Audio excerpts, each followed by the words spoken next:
Pater noster, qui es in celis, sanctificetur nomen tuum, adveniat regnum tuum, fiat voluntas tua, sicut in cielo et in terra. Panem nostrum quotidianum da nobis hodie, et dimite nobis debita nostra, sicut et nos dimitimus debitoribus nostris. Et ne nos inducas in tentationem, sed libera nos a malo. Amén.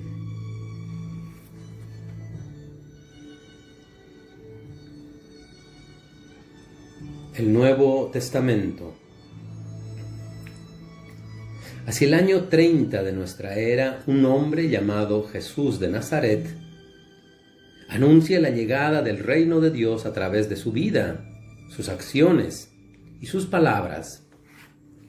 Le sigue un grupo de hombres y mujeres, sus discípulos, que ven cómo las autoridades civiles y religiosas lo condenan a muerte, quedando en una cruz sus esperanzas de una nueva realidad.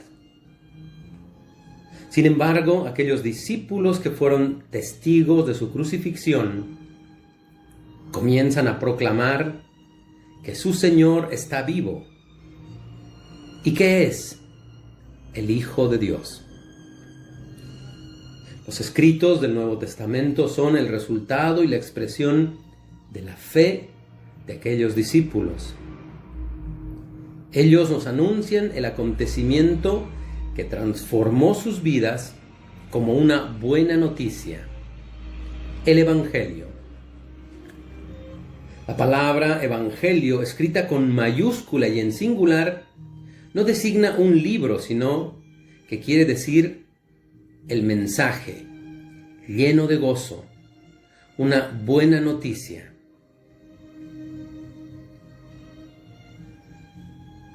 No cabe pensar que los 4 evangelistas, Mateo, Marcos, Lucas y Juan, escribieron los 4 evangelios de una vez como el dictado del Espíritu Santo. Por el contrario, en la formación de los evangelios se recorre etapas. La primera etapa, el nacimiento bajo el reinado de Herodes el Grande. Vivió en Nazaret la mayor parte de su vida, hasta alrededor de los 30 años, y recorre los caminos de Palestina proclamando con sus palabras y con sus obras la llegada del reino de Dios. Vivió con un grupo de discípulos que lo seguían. Nunca escribió nada y fue condenado a muerte por las autoridades civiles y religiosas de su pueblo. La segunda etapa son los apóstoles. Después de la resurrección de Jesús, obedecieron su mandato y predicaron por todo el mundo conocido el mensaje de la salvación. Los apóstoles transmitían el mensaje de Jesús a través de sus enseñanzas, de las celebraciones y de su vida. Para guardar estas enseñanzas con mayor fidelidad, los cristianos comenzaron a recoger en pequeños escritos lo más importante de la predicación apostólica: los relatos de la pasión y de la resurrección del Señor, luego las parábolas y los relatos de los milagros de Jesús, y finalmente algunos episodios de su infancia. Y en la tercera etapa, los evangelistas comenzaron a escribir los evangelios por inspiración del Espíritu Santo, varios años después de la muerte de Jesús. Nos dicen todo lo que Jesús hizo y enseñó, y también escogen algo de lo que se transmitía a viva voz en pequeños escritos. Adaptan el mensaje de Jesús a las necesidades del grupo de cristianos a quienes está dirigido. Por ello, conservan el estilo de la predicación de los apóstoles. De ella nacieron y a ella quieren servir. El Evangelio según San Marcos. Las comunidades en las que surge el Evangelio de Marcos parece que son de origen pagano, por lo que su autor se entretiene en explicar costumbres judías. Parece que se vive en una situación difícil en la que se critica su fe. Probablemente este evangelio terminó de redactarse en su forma definitiva hacia el año 70, poco antes de la destrucción del Templo de Jerusalén. Aquel Marcos es el compañero de Bernabé y de Pablo, y posteriormente compañero de Pedro. Es un evangelio que nos presenta a un Jesús tremendamente cercano a nosotros, que enseña más con los hechos que con las palabras. Utiliza la geografía teológicamente, oponiendo Galilea, imagen de los paganos, a Jerusalén, el pueblo judío que rechaza al Mesías. El proyecto de este evangelio es que el lector confiese junto con el soldado romano al pie de la cruz: verdaderamente, este hombre era el Hijo de Dios. El Evangelio según San Lucas. Este Evangelio está dirigido a las comunidades cristianas de Siria, de Grecia, de Asia Menor, que eran muy pobres. Hay que tener en cuenta que es la primera parte de una obra de 2 tomos, el Evangelio junto con los Hechos de los Apóstoles. Su forma definitiva la adquirió en torno al año 80 y parece tener como autor a Lucas, compañero de Pablo y de cultura griega en lenguaje y en formación. Es un evangelio que insiste mucho en el cariño entrañable de Dios por todos los hombres, en especial por los más pequeños. Al tiempo le da el título de Señor a Jesús, no solo resucitado, sino también en la vida mortal. Para sus comunidades que vivían en ciudades donde daban culto al emperador, eso tenía una gran significación. Presenta pues al resucitado, insistiendo especialmente en que tenía un cuerpo, haciendo ver que es toda la persona la resucitada y no solamente un alma, según creían los griegos de su tiempo. El Evangelio según San Mateo. Las comunidades de Mateo parecen compuestas por cristianos procedentes del judaísmo, que vivían en Siria y Palestina, por lo que utiliza más que otros evangelistas la escritura.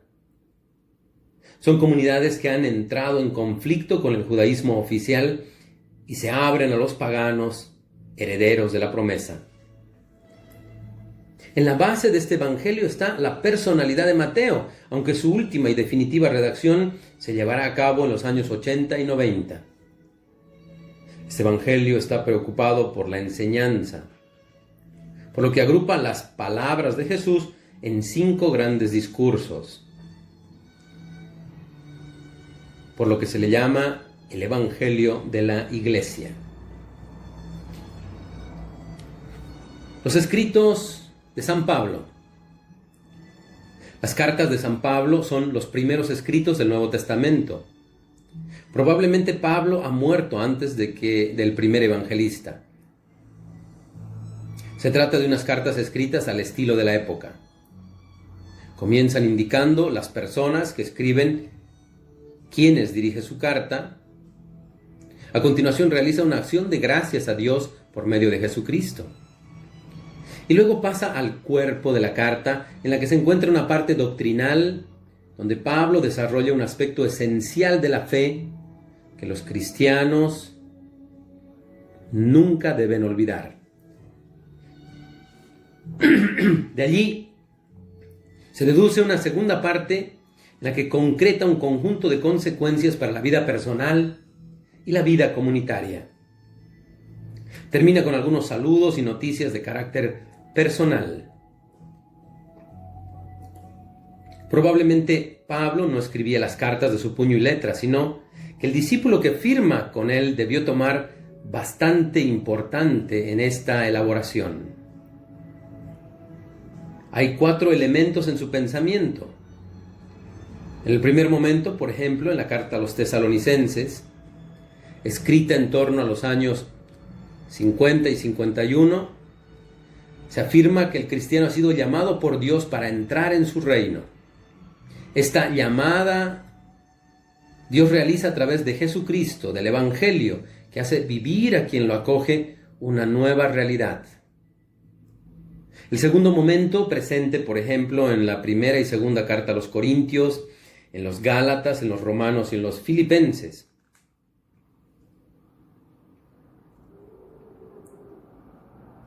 Habla de la comunidad cristiana, enclavada entre los más pobres y formada por ellos. Tiene dificultades a la hora de vivir según Cristo y no según las costumbres y usos propios de las sociedades en las que viven. Pablo amonesta, persuade y les lleva al centro de su fe, Jesucristo. El tercer momento, Colosenses, Efesios y Filemón, escritas en torno al año 62 en Roma. Pablo está en la cárcel y allí reflexiona sobre el lugar preeminente de Cristo en la iglesia, como Señor de la historia y del universo. Y finalmente, en el cuarto momento, Tito y primera y segunda de Timoteo. En ellas se expresa la preocupación por organizar la iglesia y mantener el depósito de la fe. El Evangelio de Juan, compuesto entre los años 95 y 100, parece cierto que allí está la personalidad de Juan. Es la presencia del resucitado en los sacramentos. La referencia a la celebración del bautismo, a la Eucaristía, son constantes. En las cartas de Juan expresa un solo tema: Dios nos ha amado primero. En Apocalipsis, o libro de la Revelación, en él se afirma algo que nos llena de esperanza.